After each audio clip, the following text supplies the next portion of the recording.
ಎಲ್ರಿಗೂ ನಮಸ್ಕಾರ. Welcomes to ma'ams ನೀತಿ. ಇವತ್ತು ನಾವು ಕಾನ್ಸ್ಟಿಟ್ಯೂಷನಲ್ ಬಾಡೀಸ್ ಬಗ್ಗೆ ನೋಡೋಣ. ಸಾಂವಿಧಾನಾತ್ಮಕ ಸಂಸ್ಥೆಗಳು. ಇದು ಮೇನ್ಲಿ ನಿಮಗೆ UPSC, KPSC, PSI, group C and PC ಎಲ್ಲ ಎಕ್ಸಾಮ್ಸ್ಗೂ VAO, PDO ಎವ್ರಿ ಎಕ್ಸಾಮಲ್ಲಿ one or the other question from these bodies ಬಂದೇ ಬರುತ್ತೆ. ಇಲ್ಲಿ ನೀವು ಒಂದು ಕಾನ್ಸ್ಟಿಟ್ಯೂಷನಲ್ ಬಾಡೀಸ್ನ ಹೆಂಗೆ ಓದಬೇಕು ಅಂದರೆ first name of the constitutional body, ಅದಾದಮೇಲೆ ಆರ್ಟಿಕಲ್ ಗೊತ್ತಿರಬೇಕು. ಆ್ಯಂಡ್ ಅದರದ್ದು ನೆಕ್ಸ್ಟು ಅಪಾಯಿಂಟ್ಮೆಂಟು, ಯಾರು ಅಪಾಯಿಂಟ್ ಮಾಡ್ತಾರೆ, ಮತ್ತು ನಂಬರ್ ಆಫ್ ಪೀಪಲ್, ಅದರಲ್ಲಿ ಎಷ್ಟು ಜನ ಇರ್ತಾರೆ, ನಂಬರ್ ಆಫ್ ಮೆಂಬರ್ಸು ಇನ್ಕ್ಲೂಡಿಂಗ್ ಚೇರ್ಮನ್ನು, ಆ ಥರ. ಅದಾದಮೇಲೆ ನೆಕ್ಸ್ಟು ಅಪಾಯಿಂಟ್ಮೆಂಟ್ ಆಯಿತು, ಆರ್ಟಿಕಲ್ ಆಯಿತು, ನಂಬರ್ ಆಫ್, ಮತ್ತು ಟರ್ಮ್, ಎಷ್ಟು ಟರ್ಮ್ ಇರುತ್ತೆ. ಆ್ಯಂಡ್ ದೆನ್ ಅದರದ್ದು ರಿಮೂವಲ್ ಪ್ರೊಸೀಜರ್ಸ್ ಏನಾದರೂ ಇದ್ದರೆ ಹೇಗೆ ರಿಮೂವಲ್ ಪ್ರೊಸೀಜರು, ಅದು ನೆಕ್ಸ್ಟು ವರ್ಕಿಂಗ್. ಇಷ್ಟು ನಿಮಗೆ ಗೊತ್ತಿರಬೇಕು. ಒಂದು ಕಾನ್ಸ್ಟಿಟ್ಯೂಷನಲ್ ಬಾಡಿ ಅಂತಂದರೆ you have to know all these. So ಈ ಥರ ನೀವು ಈಗ ನಾನು ಏನೇನು ಹೇಳ್ಕೊಡ್ತೀನಿ ನಿಮಗೆ, ಕೊನೆಗೆ ಇದನ್ನು ನೀವು ಒಂದು ಪಟ್ಟಿ ಮಾಡಬೇಕು ಈ ಥರ. ಹೀಗೆ ಆರ್ಟಿಕಲ್ ಯಾವುದು, ಇಲ್ಲಿ ಕಾನ್ಸ್ಟಿಟ್ಯೂಷನಲ್ ಬಾಡಿ, ಆರ್ಟಿಕಲ್, ಇಲ್ಲೇನು ನಾನು 1 by 1 ಹಾಕಿದ್ದೀನಿ ಅವೆಲ್ಲವೂ ಒಂದೇ ಇದರಲ್ಲಿ ಬಂದಾಗ ನಿಮಗೆ ಎಕ್ಸಾಮ್ದು ಹಿಂದಿನ ದಿನ ರಿವಿಷನ್ ಮಾಡೋಕ್ಕೆ ಈಸಿ ಆಗುತ್ತೆ. ಸೊ ಯು ಕ್ಯಾನ್ ರಿಮೆಂಬರ್ ಅವ್ರಿಗೆ ಆರ್ಟಿಕಲ್ಲು, ಅದಾದಮೇಲೆ ಅಪಾಯಿಂಟ್ಮೆಂಟು, ಅದಾದಮೇಲೆ ಟರ್ಮು, ಆಮೇಲೆ ರಿಟೈರ್ಮೆಂಟ್ ಏಜ್ ಮತ್ತು ಟರ್ಮು ಅದೆರಡು ಒಟ್ಟಿಗೆ ಬರೆಯೋಣ. ಅದ್ರ ನೆಕ್ಸ್ಟು ಏನು ಫಂಕ್ಷನ್ಸ್ ಇರುತ್ತೆ, ಆಮೇಲೆ ಕಮಿಷನ್ನ ಹೆಂಗೆ ಸೆಲೆಕ್ಟ್ ಮಾಡ್ತಾರೆ, ಇಷ್ಟನ್ನ ನೀವು ಒಂದು ಪೇಜಲ್ಲಿ ನೀವು ನೋಟ್ಸ್ ಮಾಡಿಕೊಂಡ್ರೆ it helps in the final revision. So ಇವಾಗ 1 by 1 ನೋಡ್ತಾ ಹೋಗೋಣ. UPSC, union public service commission, UPSC ಮತ್ತು SPSC, state public service commission, ಇವೆರಡು ಆಲ್ಮೋಸ್ಟ್ ನಿಮಗೆ ಒಟ್ಟಿಗೆ ಬರುತ್ತೆ. ಸೊ ಇದನ್ನ 1 by 1 ನೋಡೋಣ. ಯೂನಿಯನ್ ಪಬ್ಲಿಕ್ ಸರ್ವಿಸ್ ಕಮಿಷನ್ ಅಥವಾ ಸ್ಟೇಟ್ ಪಬ್ಲಿಕ್ ಕಮಿಷನ್ ಏನೇನು ಬರುತ್ತೆ ಅಂದರೆ, ಇದು ಸೆಂಟ್ರಲ್, ಇದು SPSC ಸೆಂಟ್ರಲ್ ರಿಕ್ರೂಟ್ಮೆಂಟ್ ಏಜೆನ್ಸಿ, ಇದು SPSC state recruitment agency. Appointment ಯಾರು ಮಾಡ್ತಾರೆ ಅಂದರೆ ಇದು ರಾಷ್ಟ್ರಪತಿಗಳು, ಪ್ರೆಸಿಡೆಂಟ್ ಮಾಡ್ತಾರೆ. ಇದನ್ನು ರಾಜ್ಯಪಾಲರು, ಗವರ್ನರ್ ಮಾಡ್ತಾರೆ ಅಪಾಯಿಂಟ್ಮೆಂಟ್. ಸೊ ಇದು ನಿಮಗೆ ಗೊತ್ತಿರಬೇಕು. UPSC ಅಂದರೆ central recruiting agency, state PSC ಅಂದರೆ ಸ್ಟೇಟ್ ರಿಕ್ರೂಟಿಂಗ್ ಏಜೆನ್ಸಿ, ಮೆರಿಟ್ ಮೇಲೆ ಇದು. ಇದರಲ್ಲಿ ಪ್ರೆಸಿಡೆಂಟ್ ಯಾರು ಈ ಕಮಿಷನ್ಗೆ ಅಪಾಯಿಂಟ್ ಮಾಡ್ತಾರೆ ಅಂತಂದರೆ ಪ್ರೆಸಿಡೆಂಟ್ ಮಾಡ್ತಾರೆ, ಇಲ್ಲಿ ಗವರ್ನರು. ಆಮೇಲೆ ಕಂಪೋಸಿಷನಲ್ಲಿ ಏನಿರುತ್ತೆ ಅಂತಂದರೆ 1+9 ಅಂತ ಇರುತ್ತೆ. ಅಂದರೆ ಅದು ಇಟ್ಸ್ ನಾಟ್ ನೆಸೆಸರಿಲಿ ದಟ್ 1+9 ಇರಬೇಕಂತ, ಬಟ್ ಯೂಶ್ವಲಿ ಹಂಗಿರುತ್ತೆ. ಆ್ಯಂಡ್ ಸ್ಟ್ರೆಂತ್ ಎಷ್ಟಿರಬೇಕು ಅನ್ನೋದನ್ನ ಕಾನ್ಸ್ಟಿಟ್ಯೂಷನಲ್ಲಿ ಮಾಡಿಲ್ಲ. ಇದು ನಿಮಗೆ ಎಕ್ಸಾಮಲ್ಲಿ ಕೇಳಬಹುದು. UPSCಯಲ್ಲಿ ನಂಬರ್ ಆಫ್ ಪೀಪಲ್ ಎಷ್ಟಿರಬೇಕು ಕಮಿಷನಲ್ಲಿ, ಮೆಂಬರ್ಸ್ ಅಥವಾ ಚೇರ್ಮನ್ ಸೇರಿ ಅನ್ನೋದು ಕಾನ್ಸ್ಟಿಟ್ಯೂಷನಲ್ಲಿ ಮೆನ್ಷನ್ ಆಗಿದೆಯೋ ಇಲ್ವೋ ಅನ್ನೋದು ಇದರಲ್ಲಿ ಮೆನ್ಷನ್ ಆಗಿದೆ, ಕಾನ್ಸ್ಟಿಟ್ಯೂಷನಲ್ಲಿ ಮೆನ್ಷನ್ ಆಗಿದೆ ಅಂತ ಕೊಡಬಹುದು. ಬಟ್ ನಿಮಗೆ ಗೊತ್ತಿರಬೇಕು ಕಾನ್ಸ್ಟಿಟ್ಯೂಷನಲ್ಲಿ ಮೆನ್ಷನ್ ಆಗಿಲ್ಲ. ಅದಾದಮೇಲೆ ನೆಕ್ಸ್ಟ್ ಇದರಲ್ಲೂ ಕೂಡ ಅಷ್ಟೇ, ಕಾನ್ಸ್ಟಿಟ್ಯೂಷನಲ್ಲಿ ನಂಬರ್ ಆಫ್ ಸ್ಟ್ರೆಂತ್ ಸ್ಪೆಸಿಫಿಕ್ ಮಾಡಿಲ್ಲ, ಬಟ್ ಗವರ್ನರು ಸೆಲೆಕ್ಟ್ ಮಾಡ್ತಾರೆ.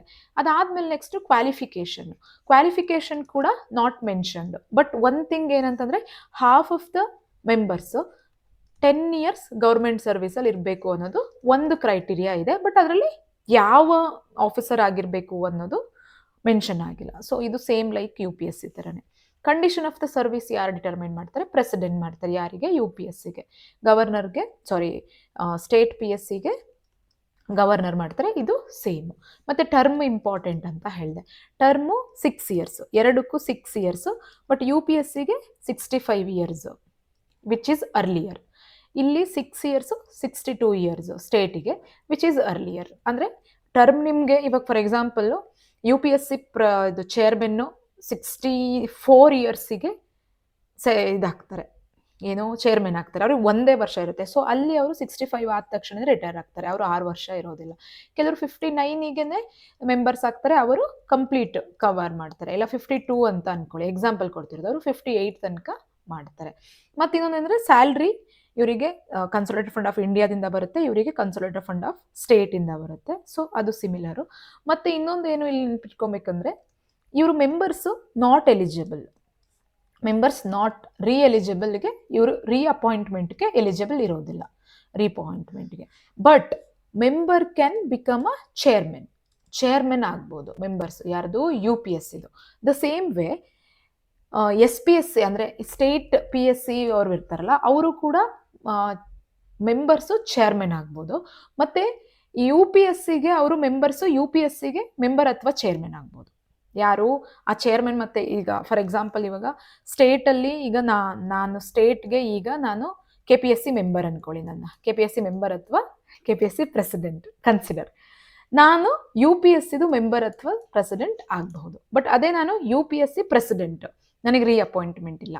ಅದೇ ನಾನು UPSC ಮೆಂಬರ್, ನಾನು UPSC ಪ್ರೆಸಿಡೆಂಟ್ ಆಗ್ಬೋದು, ಚೇರ್ಮನ್ ಆಗ್ಬೋದು. Hope you understand. ಈ ಥರ ಅದ್ರದ್ದು ರೀಅಪಾಯಿಂಟ್ಮೆಂಟ್ ಇರುತ್ತೆ. ಚೇರ್ಮನ್ನಿಗೆ ಮಾತ್ರ not eligible, but members can appoint as a chairman. Okay. ಅದಾದಮೇಲೆ ರಿಮೂವಲ್ ಪ್ರೊಸೀಜರ್ಗೆ ಅವನು ಇನ್ಸಾಲ್ವೆಂಟ್ ಅಥವಾ ಬ್ಯಾಂಕ್ ಕರಪ್ಟ್ ಆಗಿದ್ರೆ, ಮತ್ತು ಆಫೀಸ್ ಆಫ್ ಪ್ರಾಫಿಟ್ನ ಹೊಂದಿದ್ರೆ, ಆಮೇಲೆ if he's unfit for that mind ಅಥವಾ ಬಾಡಿ ಅನ್ಫಿಟ್ ಆಗಿದ್ರೆ ಅವ್ರನ್ನ ರಿಮೂವ್ ಮಾಡ್ತಾರೆ. ಮತ್ತು ಮಿಸ್ಬಿಹೇವಿಯರು, ಅದು ಕೂಡ ಒಂದು ರೀಸನ್ನಿಂದ they can be removed by the president. ನೆನಪಿರಲಿ, ಇಲ್ಲಿ ಇದು ಗವರ್ನರು ಸೆಲೆಕ್ಟ್ ಮಾಡ್ತಾರೆ, ಬಟ್ ರಿಮೂವಲ್ಲು ಬೋತ್ ಯಾರ್ದು UPSC ಮತ್ತು SPSC ಎರಡರದ್ದು ರಿಮೂವಲ್ ಯಾರ ಅಂಡರ್ ಬರುತ್ತೆ? ಪ್ರೆಸಿಡೆಂಟ್ ಅಂಡರಲ್ಲಿ ರಿಮೂವಲ್ ಬರುತ್ತೆ. Then comes finance commission of India. ಇದು ಆರ್ಟಿಕಲ್ 280 ಬರುತ್ತೆ. ಒನ್ ಬೈ ಒನ್ ಇದನ್ನು ನೋಡ್ತಾ ಹೋಗೋಣ. ಫಿನಾನ್ಸ್ ಕಮಿಷನ್ ಇದು every 5 years once president constituent ಮಾಡ್ತಾರೆ. ಆಮೇಲೆ ಕಂಪೋಸಿಷನಲ್ಲಿ ಇದರಲ್ಲಿ 1+4 ಇರ್ತಾರೆ. ಒಬ್ಬರು ಚೇರ್ಮನ್ನು, ಇನ್ನು 4 ಜನ ಮೆಂಬರ್ಸ್. ಅಪಾಯಿಂಟ್ ಮಾಡೋದು ಪ್ರೆಸಿಡೆಂಟ್ ಅಪಾಯಿಂಟ್ ಮಾಡ್ತಾರೆ. ದೆನ್ ಇದರಲ್ಲಿ ಕ್ವಾಲಿಫಿಕೇಷನ್ನ ಮೆನ್ಷನ್ ಮಾಡಿರ್ತಾರೆ. ಏನೇನು ಕ್ವಾಲಿಫಿಕೇಷನ್ ಇದೆ ಅನ್ನೋದನ್ನ, one judge of the high court are qualified to be appointed as one. ಇನ್ನೊಬ್ರು the person who specialise knowledge in ಫಿನಾನ್ಸಲ್ಲಿ ಸ್ಪೆಷಲ್ ನಾಲೆಡ್ಜ್ ಇರೋರು. ಇನ್ನೊಬ್ರು ಎಕಾನಮಿಕಲಿ ಎಕ್ಸ್ಪೀರಿಯನ್ಸ್ ಇರೋರು, ಎಕಾನಮಿಯಲ್ಲಿ ಸ್ಪೆಷಲ್ ನಾಲೆಡ್ಜ್ ಇರೋರು. ಇನ್ನೊಬ್ರು ಫಿನಾನ್ಸಲ್ಲಿ ಸ್ಪೆಷಲ್ ನಾಲೆಡ್ಜ್ ಇರೋರು. ಇನ್ನೊಬ್ರು ಜಡ್ಜ್ಗೆ ಎಲಿಜಿಬಲ್ ಆಗಿರುವಂತಹವ್ರು, ಜಡ್ಜ್ ಅಥವಾ who can qualified as a judge ಅಂತ.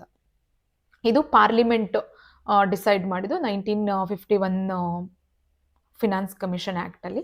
ಇದರಲ್ಲಿ ಕ್ವಾಲಿಫಿಕೇಷನ್ನ ಮೆನ್ಷನ್ ಮಾಡಿದಾರಾ ಅಂತ ಕೇಳಿದರೆ ಎಸ್, ಫಿನಾನ್ಸ್ ಕಮಿಷನಲ್ಲಿ ಕ್ವಾಲಿಫಿಕೇಷನ್ ಮೆನ್ಷನ್ಡ್. ಅದಾದಮೇಲೆ ಟರ್ಮು 5 years ಇರುತ್ತೆ, ಯೂಶ್ವಲಿ 5 years ಇರುತ್ತೆ. ಬಟ್ ಪ್ರೆಸಿಡೆಂಟ್ ಡಿಸೈಡ್ ಮಾಡ್ತಾರೆ.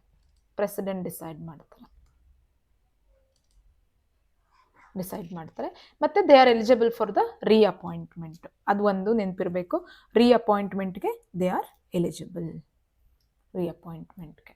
ಆಮೇಲೆ ಫಂಕ್ಷನ್ಸ್ ಏನಂತಂದರೆ, ಅವರು consolidated fund of India, consolidated ಮತ್ತು CFIದು, ಆಮೇಲೆ ಪಂಚಾಯತ್ ಮತ್ತು ಮುನ್ಸಿಪಾಲ್ಟಿದೆಲ್ಲ ಸ್ಟೇಟ್ ಫಿನಾನ್ಸ್ ಕಮಿಷನ್ ನೋಡ್ಕೊಳ್ಳುತ್ತೆ. ಮತ್ತು ಯಾವುದಾದ್ರೂ ಮ್ಯಾಟ್ರು ಪ್ರೆಸಿಡೆಂಟ್ ರೆಫರ್ ಮಾಡಿದರೆ, ಮತ್ತು ಟ್ಯಾಕ್ಸಸ್ದು ಈಗ ಫಿನಾನ್ಸ್ ಕಮಿಷನ್ನು ಡಿಸ್ಟ್ರಿಬ್ಯೂಟ್ ಮಾಡ್ತಾರೆ. ಅಂದರೆ ಈಗ ಹೇಗೆ ಫಾರೆಸ್ಟಿಗೆ ಇಷ್ಟು %, ಮತ್ತು ಟ್ಯಾಕ್ಸ್ ಡೆವಲ್ಯೂಷನ್ನು ಅದ್ರ ಬಗ್ಗೆ ಎಲ್ಲವೂ ಇವರೇ ಮಾಡೋದು. ಗ್ರ್ಯಾಂಟ್ ಇನ್ EHs ಆಗಿರ್ಬೋದು, ಕನ್ಸಾಲಿಡೇಟೆಡ್ ಫಂಡ್ ಆಫ್ ಇಂಡಿಯಾದು ಕಂಪ್ಲೀಟ್ ಎಲ್ಲ. ಬಟ್ ಇನ್ನೊಂದೇನಂತಂದರೆ, ಇವರು ಏನೇನು ರೆಕಮೆಂಡೇಶನ್ ಕೊಡ್ಬೋದು ಅಷ್ಟೇ, ಇಟ್ಸ್ ಬೈಂಡಿಂಗ್ ಇರೋದಿಲ್ಲ, ಅದೊಂದು ನಮಗೆ ಗೊತ್ತಿರಬೇಕು. And commission submit the report to president which laid before the houses parliamentary with an explanatory memorandum as the action taken on its recommendations. So ಇದು ಬೈಂಡಿಂಗ್ ಇರೋದಿಲ್ಲ, but they can give the recommendation. Then CAG comes under article 148 controller auditor general. So ಇದು appointed by the president. Almost ಎಲ್ಲವೂ ಪ್ರೆಸಿಡೆಂಟಿಂದನೇ appoint ಆಗಿರ್ತಾರೆ. ಕೆಲವು ಇದಿರುತ್ತೆ, ಏನಂತಾರೆ, committee ರಚಿಸ್ತಾರೆ ಮಾಡೋಕ್ಕೆ. ಮತ್ತು warrant on his hand and seal. He is the Indian head ಆಡಿಟಿಗೆ, ಇಂಡಿಯನ್ ಆಡಿಟ್ ಆ್ಯಂಡ್ ಅಕೌಂಟ್ಸ್ಗೆ ಹೆಡ್ ಆಫ್ ದ ಡಿಪಾರ್ಟ್ಮೆಂಟ್ ಆಗಿರ್ತಾನೆ. And he is the guardian of public purse. ಮತ್ತು bulwarks like democratic, one of the bulwark. ಈಗ bulwark ಅಂತ ನಾವು consider ಮಾಡೋದು UPSC, ಇದನ್ನು question ಕೇಳೋ ಸಾಧ್ಯತೆ ಇರುತ್ತೆ. Supreme court, election commission of India and CAG, ಇವುಗಳನ್ನ bulwark of the democratic system of India ಅಂತ ಕರಿತೀವಿ. ಅದರಲ್ಲಿ ಇದು ಒಂದು. ಆ್ಯಂಡ್ ಇದರಲ್ಲಿ ಟರ್ಮ್ ಮೆನ್ಷನ್ ಮಾಡಿದರೆ 6 years ಅಥವಾ 65 years ವಿಚ್ ಈಸ್ ಅರ್ಲಿಯರ್ ಅಂತ. ಮತ್ತು ಆ್ಯಸ್ ಯೂಶುವಲ್ ಇದ್ರದ್ದು ರಿಮೂವಲ್ ಮ್ಯಾನರು ಸುಪ್ರೀಂ ಕೋರ್ಟ್ ಜಡ್ಜ್ನ ಹೇಗೆ ರಿಮೂವ್ ಮಾಡ್ತಾರೆ ಅದೇ ಥರ ಇದನ್ನ ರಿಮೂವ್ ಮಾಡ್ತಾರೆ. ಇದೊಂದು ನಿಮಗೆ ಗೊತ್ತಿರಬೇಕು. ಸುಪ್ರೀಂ ಕೋರ್ಟ್ ಜಡ್ಜ್ನ ರಿಮೂವ್ ಮಾಡೋಕ್ಕೆ ಒಂದು ರೀತಿ ನೀತಿ ಇರುತ್ತೆ. ಅದನ್ನು ನೀವು ಓದ್ಕೊಂಡ್ರೆ ಅದೇ ಮ್ಯಾನರಲ್ಲಿ ಕ್ಯಾಗ್ನು ಕೂಡ ರಿಮೂವ್ ಮಾಡ್ತಾರೆ. ಅಂದರೆ ಇದಕ್ಕೆ ಯಾವ ಗ್ರೌಂಡ್ ಮೇಲೆ ಅಂತಂದರೆ ಮಿಸ್ಬಿಹೇವ್ ಮತ್ತು ಇನ್ಕೆಪಾಸಿಟಿ. ಮತ್ತು ಸರ್ವಿಸ್ ಕಂಡೀಷನ್ನು ಅದು ಕಾನ್ಸ್ಟಿಟ್ಯೂಷನಲ್ಲಿ ಕೊಟ್ಟಿಲ್ಲ, ಪಾರ್ಲಿಮೆಂಟ್ ಡಿಸೈಡ್ ಮಾಡುತ್ತೆ. ಪಾರ್ಲಿಮೆಂಟು, ಇದು ಕಾನ್ಸ್ಟಿಟ್ಯೂಷನಲ್ಲಿ ಮೆನ್ಷನ್ ಆಗಿಲ್ಲ, ಕಾನ್ಸ್ಟಿಟ್ಯೂಷನಲ್ಲಿ ಇಲ್ಲ. Reappointment, he is not eligible for reappointment, but finance commission of India they are ರೀಅಪಾಯಿಂಟ್ಮೆಂಟ್ಗೆ ಎಲಿಜಿಬಲ್ ಇದ್ದಾರೆ. ಸೊ ಇದು ನಿಮಗೆ ಗೊತ್ತಿರಬೇಕು. ನೆಕ್ಸ್ಟ್ ಫಂಕ್ಷನ್ಸ್ ಎಲ್ಲ ಏನೇನು, ಆಡಿಟಿಂಗ್, ಅವ್ರದ್ದು ಟ್ಯಾಕ್ಸು, ಡ್ಯೂಟೀಸ್, ಪವರ್ ಏನೇನಿರುತ್ತೆ ಅನ್ನೋದೆಲ್ಲವೂ ಕೊಟ್ಟಿರ್ತಾರೆ.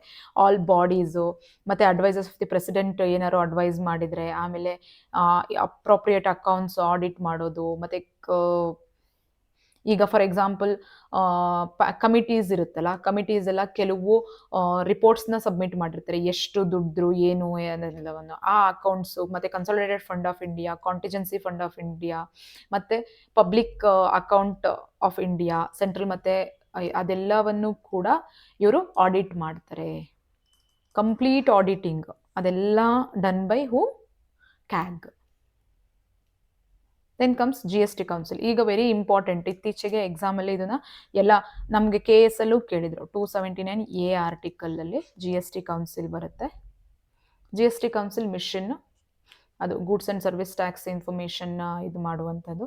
ಆರ್ಟಿಕಲ್ 279A ಅಲ್ಲಿ ಬರುವಂತಹ ಒಂದು ಆರ್ಟಿಕಲ್ಲು, ಇದು ಪ್ರೆಸಿಡೆನ್ಷಿಯಲ್ ಆರ್ಡರ್ ಮೇಲೆ ಕನ್ಸ್ಟಿಟ್ಯೂಟ್ ಮಾಡಿರುವಂತಹದ್ದು ಒಂದು ಆಫ್ಟರ್ ದ GST ಆ್ಯಕ್ಟ್.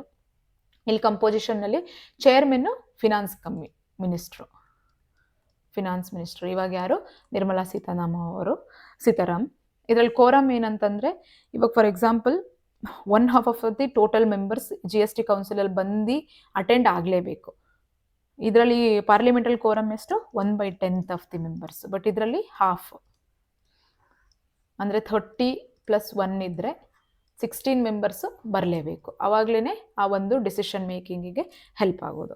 ಮತ್ತು ಇನ್ನೊಂದು ಏನಂತಂದರೆ, ಯಾವುದಾದ್ರೂ ಒಂದು ಮೆಜಾರಿಟಿ ತಗೋಬೇಕಂದ್ರೆ 1/3 ವೋಟ್ಸು ಸೆಂಟ್ರಲಿಂದ ಬರುತ್ತೆ, 2/3 ಸ್ಟೇಟಿಂದ ಬರುತ್ತೆ.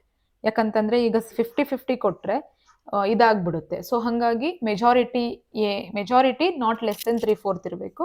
ಬಟ್ ಅದರಲ್ಲಿ 1/3 ಸೆಂಟ್ರಲ್ಲಿಗಿರುತ್ತೆ ವೋಟಿಂಗ್ ಪವರ್, ವೋಟಿಂಗ್ ಕಾಸ್ಟು, 2/3 ಸ್ಟೇಟಿಗಿರುತ್ತೆ. ಸೊ ಇದನ್ನೊಂದು ನೀವು ಗೊತ್ತಿರಬೇಕು ನಿಮಗೆ, ಸೆಂಟ್ರಲ್ ಕಾಸ್ಟ್ ಎಷ್ಟು ಮಾಡುತ್ತೆ ವೋಟ್ಸ್ನ, ಸ್ಟೇಟ್ ಎಷ್ಟು ವೋಟ್ಸ್ನ ಕಾಸ್ಟ್ ಮಾಡುತ್ತೆ ಅಂತ ಹೇಳಿ.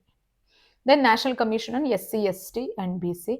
ಇದರಲ್ಲಿ ನಿಮಗೆ ಗೊತ್ತಿರಬೇಕು, ಫಸ್ಟು SC, ST ಕಮಿಟಿ 2 ಒಟ್ಟಿಗೆ ಇತ್ತು, ನಾನ್ ಸ್ಟ್ಯಾಟ್ಯುಟರಿ ಇತ್ತು. ಅವರಿಗೆ 65th ಅಮೆಂಡ್ಮೆಂಟಲ್ಲಿ SC ಮತ್ತು ST ಇದಕ್ಕೆ ಕೊಟ್ಟರು, ಏನು ಕಾನ್ಸ್ಟಿಟ್ಯೂಷನಲ್ ಪ್ರಾವಿಷನ್ ಕೊಟ್ಟರು. ಅದಾದಮೇಲೆ 2003ಯಲ್ಲಿ 89th ಅಮೆಂಡ್ಮೆಂಟಲ್ಲಿ SC ಬೇರೆ ST ಬೇರೆ ಅಂತ ಹೇಳಿ 2 ಕಮಿಷನ್ ಮಾಡಿದರು. 338 ಆರ್ಟಿಕಲ್ ಇದ್ದಿದ್ದು 338A ಆರ್ಟಿಕಲ್ ಆಯಿತು. ಇವಾಗ ರೀಸೆಂಟಾಗಿ 102nd ಅಮೆಂಡ್ಮೆಂಟಲ್ಲಿ NCBC ಅಂತಲೂ ಮಾಡಿದರು 2018ನಲ್ಲಿ. ಆವಾಗ 338B ಆಯಿತು, ಅದು ನ್ಯಾಷನಲ್ ಕಮಿಷನ್ ಫಾರ್ ಬ್ಯಾಕ್ಗ್ರೌಂಡ್ ಕ್ಲಾಸಸ್ಗಾಯಿತು. ಸೊ ಹಾಗಾಗಿ ನಮಗೆ ಇವಾಗ national commission for SC, national commission for ST, national commission backward commission ಅಂತ ಹೇಳಿ, ಬ್ಯಾಕ್ವರ್ಡ್ ಕ್ಲಾಸಸ್ ಅಂತ ಹೇಳಿ 3 ಕಮಿಷನ್ಸ್ ಇದ್ದಾವೆ. 338, 338A, 338B ರೆಸ್ಪೆಕ್ಟಿವ್ ಆಗಿ. ಸೊ ಇದನ್ನು ನೋಡ್ತಾ ಹೋಗೋಣ ಹೇಗೆ ನಿಮಗೆ ಇದು ಮಾಡುತ್ತೆ ಅಂತ. 338 ಆರ್ಟಿಕಲ್ಲು, 338A, 338B, ಇದರಲ್ಲಿ ಸಿಮಿಲರ್ ಎಲ್ಲದೂ ಕೂಡ. Chairperson, vice chairperson and 3 members similar. President appoint ಮಾಡ್ತಾರೆ and 3 years. They are not eligible for appointment more than 2 terms. ಅಂದರೆ 2 terms ತನಕ ಎಲಿಜಿಬಲ್ ಇದ್ದಾರೆ, ಅದಾದಮೇಲೆ ಎಲಿಜಿಬಲ್ ಇಲ್ಲ. ಆ್ಯಂಡ್ ಕ್ವಾಲಿಫಿಕೇಷನ್ನು ಅವರು ಟಾರ್ಗೆಟ್, ಅಂದರೆ ಇವಾಗ ಸೋಷಿಯಲ್ ಪೊಲಿಟಿಕಲ್ ವರ್ಕರ್ ಆಗಿರಬೇಕು. ಫಾರ್ ಎಕ್ಸಾಂಪಲ್ ಇವಾಗ SC ಮತ್ತು ST ಕಮಿಷನಲ್ಲಿ ಇರ್ತಾರೆ ಅಂತಂದರೆ, ಅವ್ರನ್ನ ಬೇರೆ ಜಾತಿಯವ್ರನ್ನ ತಗೊಂಡ್ರೆ ಅವರಿಗೆ ಅವ್ರದ್ದು ನೋವು ಗೊತ್ತಿರೋದಿಲ್ಲ. ಸೊ ಹಾಗಾಗಿ ಮೇನ್ಲಿ ಏನು ಅಂತ ಅಂದರೆ, ನಮಗೆ ಅಲ್ಲಿ ಚೇರ್ಮನ್ನು ಅದೇ ಕಮಿಟಿಗೆ ಸೇರಿರಬೇಕು. ಆ್ಯಂಡ್ ವೈಸ್ ಪ್ರೆಸಿಡೆಂಟ್ ಕೂಡ out of whom at least 2 shall be appointed amongst the belonging category. ಅಂದರೆ ಇವಾಗ 3 ಜನ ಇರ್ತಾರಲ್ಲ ಮೆಂಬರ್ಸ್, ಅದರಲ್ಲಿ 2 SC ಆಗಿರಬೇಕು, ಅಥವಾ NC STಗಾದರೆ 2 ST ಆಗಿರಬೇಕು, NC BCಗಾದರೆ 2 ಬ್ಯಾಕ್ವರ್ಡ್ ಕ್ಲಾಸಸ್ ಆಗಿರಬೇಕು ಆ್ಯಂಡ್ ಅದರಲ್ಲಿ ಒಬ್ಬರು ವುಮನ್ ಇರಲೇಬೇಕು. So this should be the criteria. ನಿಮ್ಗೆ ಇದು ಗೊತ್ತಿರಬೇಕು, ಯಾಕಂದರೆ ಕ್ರೈಟೀರಿಯಾ ಕೇಳೋ ಸಾಧ್ಯತೆ ಇರುತ್ತೆ. ಇದು ನಮಗೆ ಗೊತ್ತಿರೋದಿಲ್ಲ, 1 ವುಮನ್ ಮಸ್ಟಾ ಅಂತ, 1 ವುಮನ್ ಕಂಪಲ್ಸರಿ ಇದ್ದಾರಾ, ಇದು ಗೊತ್ತಿರಲ್ಲ. ಮತ್ತು NCSC ಇದೆಲ್ಲ ಗೊತ್ತಾಗುತ್ತೆ, ಯಾಕೆಂದರೆ ಶೆಡ್ಯೂಲ್ಡ್ ಕಾಸ್ಟ್ ಅಂತಂದರೆ ಅಲ್ಲಿ ಚೇರ್ಮನ್ ಡೆಫಿನೆಟ್ಲಿ ಅದೇ ಕಾಸ್ಟಿಂದ ಬಂದಿರಬೇಕು ಅನ್ನೋದು ಅದೆಲ್ಲ ಗೊತ್ತಾಗುತ್ತೆ. ಬಟ್ 1 ವುಮನ್ ಅನ್ನೋದು ನಿಮಗೆ ಸ್ವಲ್ಪ ಕನ್ಫ್ಯೂಸ್ ಆಗುತ್ತೆ, ದಯವಿಟ್ಟು ಅದನ್ನು ಸ್ವಲ್ಪ ನೋಡ್ಕೊಳ್ಳಿ.